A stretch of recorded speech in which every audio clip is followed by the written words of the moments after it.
Hey there, welcome to Innovate Africa. I'm Kieno, Kammies, and I'll be your host each and every week. What are we doing here? Well, we tell stories. No, not La La Land stories. We tell stories about innovations, innovators on the African continent who impact lives. And we hop right into these things. No long waffling from me. As a matter of fact, your guest today is Mark Levitt, a South African who spent a lot of time in Silicon Valley building businesses, investing. He's now moved back to South Africa with his business Trixta. And let's find out more about it. Mark, absolute pleasure having you here. And let's hop right into it, right? Trixta, what exactly does your business do? And explain this to me like a 15-year-old that does not understand all the intricacies of generative AI and the rest. So a lot of 15-year-olds these days have used ChatGPT to do their homework. You shouldn't do that. But we're all starting to learn what it's all about. Now, imagine you can use a similar interface to build the most sophisticated software. You could build games, you could build business systems. That is what Trixta does. All right, so to me it sounds a bit like what Wix and other platforms have done for website building, you're doing for back-end and middleware. Yeah, so Wix is a system that lets you drag and drop and build your web pages. This is a lot more sophisticated because you can build really complex systems. You can build systems with lots of people interacting, many different roles. For those who are 15 who play games, it's like a massively multiplayer online role-playing game where in real business, you have people taking on different roles in the business. So you could have an accountant, you could have a business person, a marketing person, the customer, different kinds of customers. They all have different roles, and Trixta allows you to build systems that allow those roles to operate. Now, traditionally, Mark, or even today, you've got to go to a dev firm, and you have to ask your dev firm to take their expertise and turn your business case and what you want to achieve as a business into technology. How different is Trixta from, let's say, working with a dev firm or a consulting firm?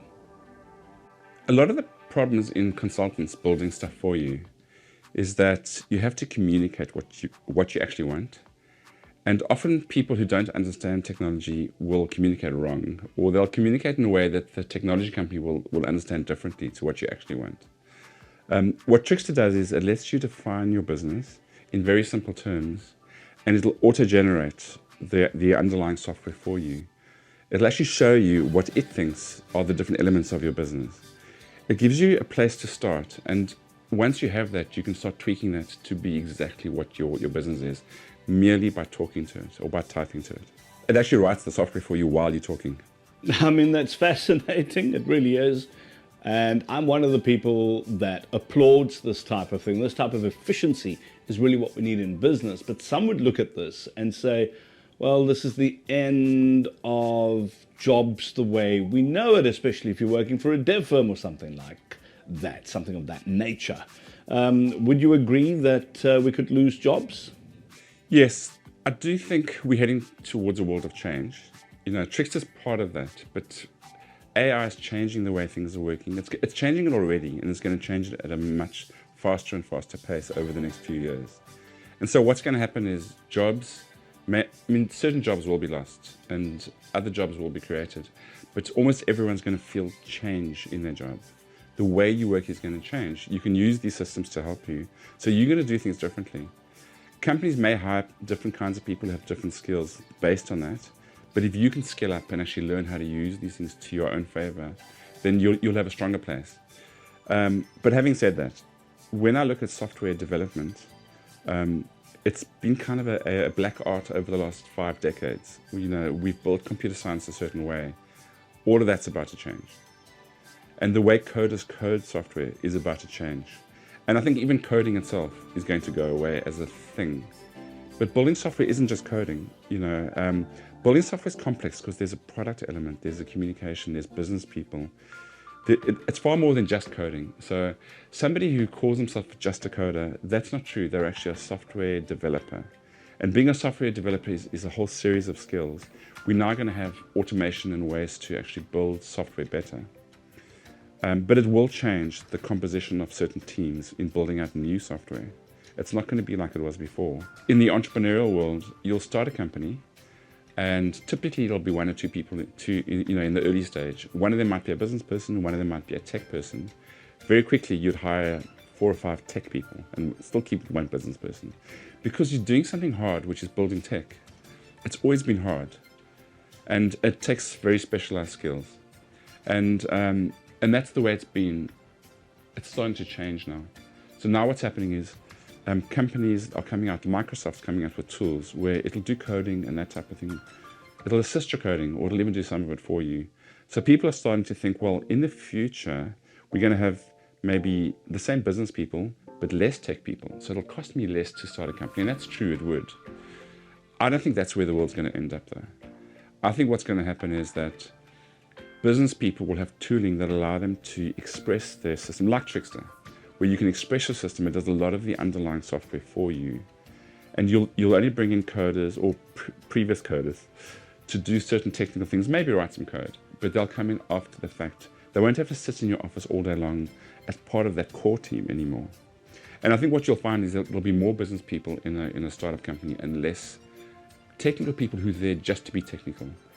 I think technical people need to become business people too, because they do have that capability to help, but it's not coding anymore, it's something else. It's all this new stuff, which is actually using their system thinking to build software. Now, I look at what Trixta does, what it's going to do, how it's going to change the way businesses are constituted, as you say. But what about the universities? What about the institutions that are teaching computer sciences? How do you see their role in all of this? It's an interesting question, because even without AI, I find that universities are always slightly, it's just by the nature, they're going to be behind, because they're teaching something that was there 3 years ago. They can't change their curriculum instantly. I mean, I actually study tech every single day because it's changing daily. So there's no way a university can keep up. So they need to augment their teaching in different ways by having certain kinds of programs. With Trixta's very future-driven and future-proof in a way. And I think it's important for universities to allow the space for university students to play with new kinds of technologies and use them. You know, I personally think a university student shouldn't just be studying, they should be interacting with the outside world, starting a business, working with other teams, being an intern. I think it's critical for them, because when they leave university, they're going to need those skills to move forward. Let's actually get into that into a little bit more detail, right? You're speaking to a computer science dean, you're speaking to students at universities. What value does Trixta actually bring to the university space, and how could you potentially work together with universities and or their students? So I think university students, and I have a son who's just started at university, and I speak to him, I speak to his friends, I speak to other people at universities. They are concerned about AI because they're thinking, I'm studying this university degree, what's going to happen after I finish? Is there really going to be a job for me, or are things going to change radically? Should I be studying coding? Should I be studying business? Should I be studying philosophy? What should I do to ensure that I can actually have something at the end of this? How will I make money one day? So these are the fears that they actually do have. But I think that they themselves need to explore this world. They need to understand that there's an opportunity for them. And the opportunity for me goes in 2 ways. One is they need to be thinking about becoming an entrepreneur, because the world's going to start shifting from very large companies to smaller companies. So the large corporates, like the US corporates that have 20, 50, 100,000 people in them, that is not the future of the world, in my humble opinion. I think we're looking at a future where they're going to be small companies that can do a lot. I mean, like a small company of 3 or 4 maybe can do what a team of 10,000 could do, using AI to help them. And so university students should be thinking, I should be more entrepreneurial. It doesn't matter if I'm doing philosophy or if I'm coding or if I'm doing business. I should become an entrepreneur at some point, because I think that's what's going to happen. Is you're going to have lots and lots of small groups of entrepreneurial people doing incredible things using AI to help them. And so Trixta is a way for them to experiment right now, where they can actually learn how to become an entrepreneur and build software to help them on their journey. Don't just study. I mean, maybe in first year you need to study the whole year because it's new. But after that, you need to start maybe playing around, building systems, building software, building companies, coming up with ideas. So in Trixta, our goal is to help you do that. Not only in what the software does, we're actually building a community which will be quite targeted at university students early on, where we will help you, we will guide you, we will give you software free to play with in the early stages. We'll even help you find funding if you have interesting ideas. Okay, now if you work for a university as a senior manager, maybe you head the computer sciences division, maybe you head the student body for computer sciences, etc., and you see value in what Mark and Trixta offers, all you have to do is use that email address over there and I will connect you. Now, Mark, just getting back to Trixta and how specialized what you're currently doing actually is, would you say you're one of maybe 3 or 4, maybe the only company on the globe doing what you're doing? Obviously, there's a lot going on in the AI world, and I see things changing every day. And a lot of people are probably keeping a lot of their work hidden, so I don't really know what else is out there. But I have not yet seen anything yet that allows people to express their business and have it build all the frameworks and all the systems, set you up in the cloud automatically, allow you to have everything you need to start building out the business thinking and the software. So that I think is unique at the moment. There are other people doing things on the periphery of that do part of that. There are other people building automated software development, and that's part of it. But bringing it all together, I think we are somewhat unique at the moment. Now, Mark, computer science as we know it today emanates from activities, decisions taken decades ago, right? Which has brought us to where we are, where humans still play a pivotal role in developing software. You don't seem to be doing that. So if you could go back and change things, what would you change to facilitate an easier transition to what you're currently doing with the software, if that makes sense?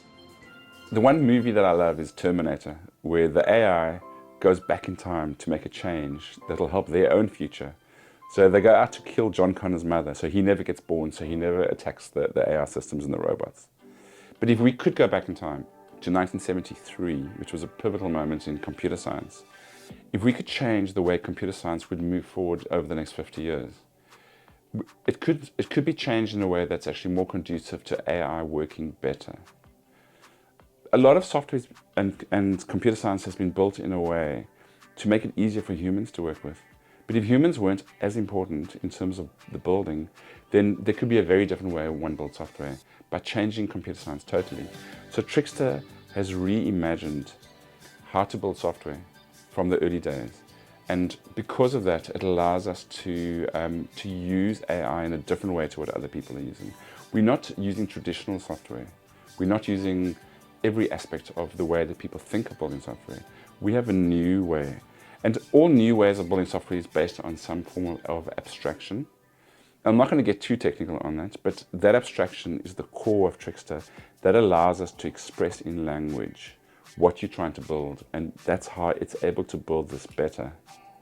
Now, I'm not sure whether I should actually raise this next one, but I'm gonna. Hopefully it just doesn't take us down some technical rabbit hole that we don't understand. So if you can try and explain this as simply as possible, that'll be appreciated. So agents, AI agents, they play a huge role in Trixta. What exactly are they? How do they work? Why are they relevant?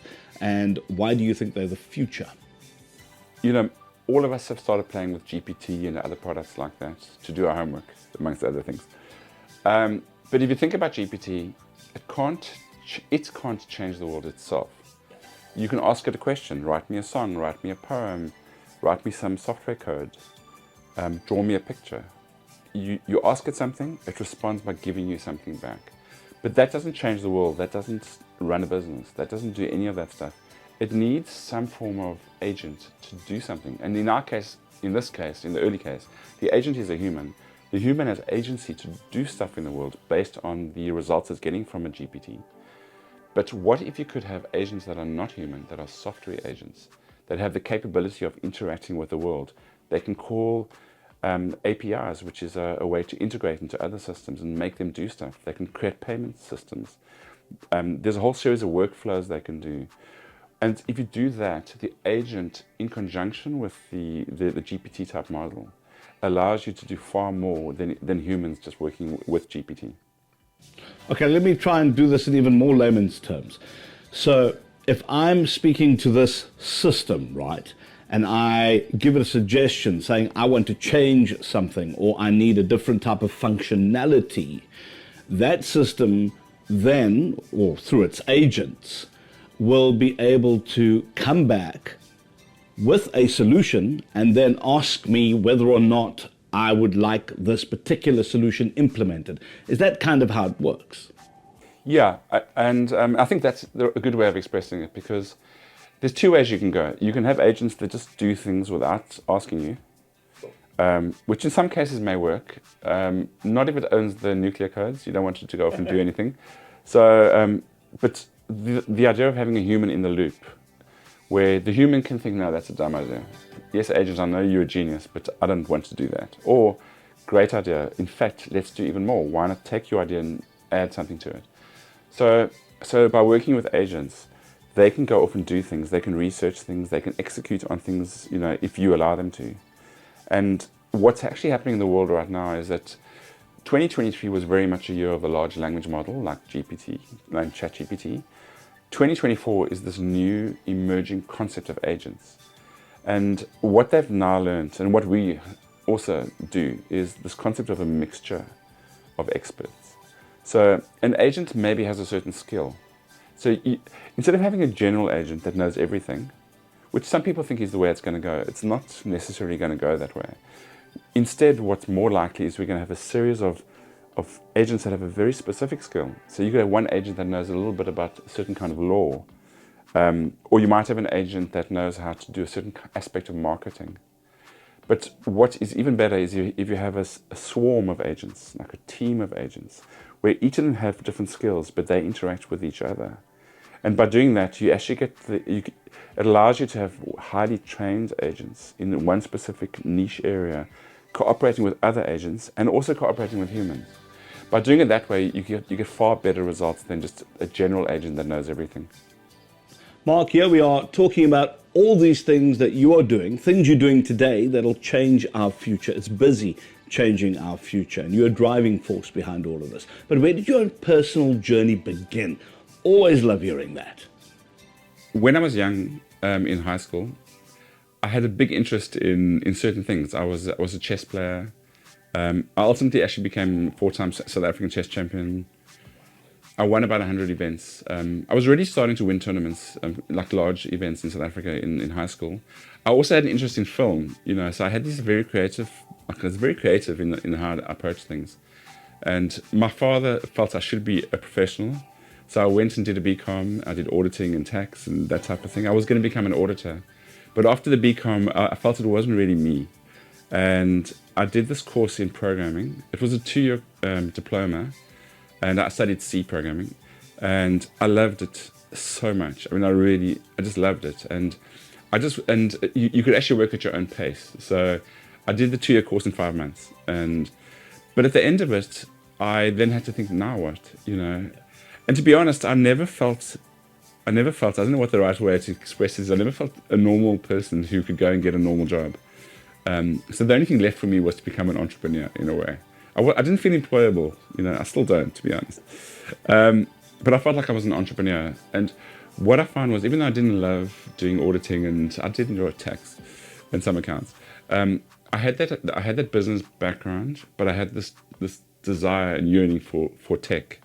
And I brought those two together. And along my journey, what I felt, wherever I went actually, that was my superpower, was the mixture of business and tech.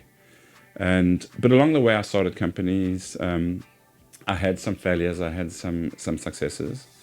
My previous company prior to Trixta was a company called Gift, Gyft, which I co-founded as CTO with Vinnie Lingham, also from South Africa, and CJ Macmillan from the Bay Area in San Francisco.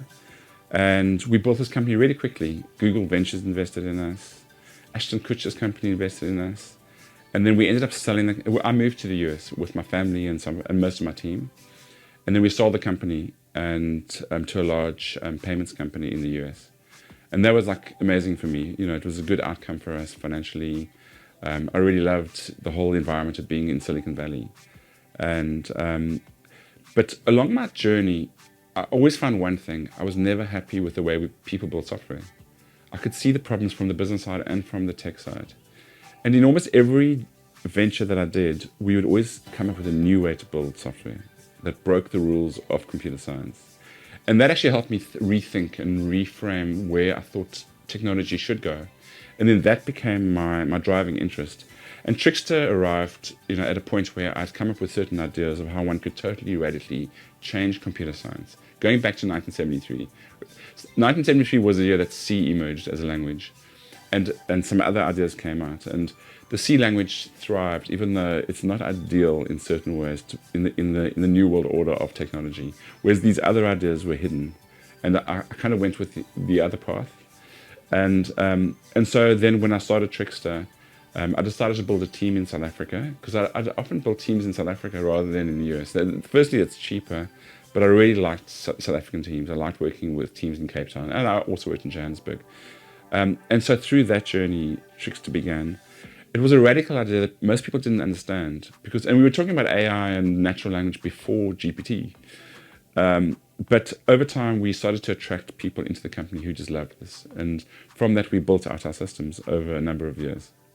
You know, I get so excited when I hear these type of applications of artificial intelligence, especially things that have not been done or are not done by many businesses, and these things will really define the future.